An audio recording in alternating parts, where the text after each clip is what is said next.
In the United States, thousands of these libraries look the same, inspired by the original Carnegie Library designs, a comforting fixture of American small-town life. But in the digital era, the classic public library is long overdue for an update. The original design of libraries, as glorified storehouses for books and manuscripts and pleasant places to read them, no longer suffices. People have many more options today to get access to knowledge. The job of librarians is changing under their feet in this new world. The Boston Public Library is no different. For starters, the library space needs to change.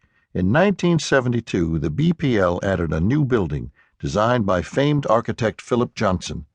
At the time, the Johnson Building was hailed as a triumph of modern design. Today, however, it feels hulking and impersonal, the product of a distant era, one in which library design apparently did not focus much on the experience of human beings. The Johnson Building did little to convey the grand and open spirit of the original McKim Building, the historic front door to the Boston Public Library. The McKim Building evokes awe and wonder as the visitor enters its grand entryway. Inside, the visitor is greeted by John Singer Sargent's mural sequence. Painted over a 30-year period, Triumph of Religion reaches toward the heavens. To the visitor entering the library from Boylston Street instead of from Copley Square, the entrance to the Johnson Building sends quite a different signal, utilitarian at the most generous. In 2012, the library's director, Amy Ryan, and her colleagues Michael Colford, Gina Peril, and Beth Prindle decided to do something about the Johnson Building. They set about the business of remaking it by asking Boston residents what they thought needed to change. The response from the public was revealing and damning. Some people said the Johnson Building was so confusing that they couldn't find a book to read. Others reported that the space was not welcoming to young people, the demographic in Boston, as in many communities, most likely to need and use the library. The layout was confusing and disjointed. Spaces devoted to the materials that patrons most wanted to use and perhaps borrow were set back too far inside the large building, behind a maze of walls. The message sent by the architecture was not one that Ryan wanted patrons to receive. It did not signal a welcoming and vibrant space.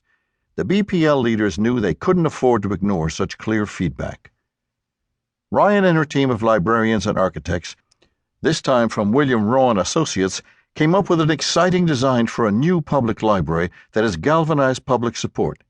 This new design makes the impersonal Johnson Building much more inviting and connected to the surrounding community. Floor-to-ceiling windows will transform the space from one with a warehouse feeling to one that draws people into the building from the sidewalk. The BPL's redesign calls for a teen-friendly digital media lab that will allow young people to read books, do their homework, hang out, and make things. It will also have a space for tween readers who may feel too young to use the teen space. An early childhood center will be stocked with developmentally appropriate toys as well as books, music, and other materials. Fiction, movies, and music will be brought closer to the entryway, historically a cold, empty space, for adult patrons to browse. A coffee cart will attract those in need of a dose of caffeine. The city threw its weight behind the redesign. Boston's longtime mayor, Thomas Menino, pledged that money would be there for the renovation.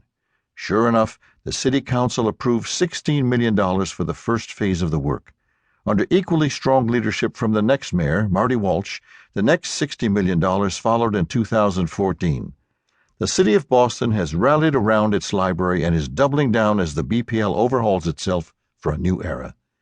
In addition to the redesign of its main building, the Boston Public Library has been busily remaking its other services.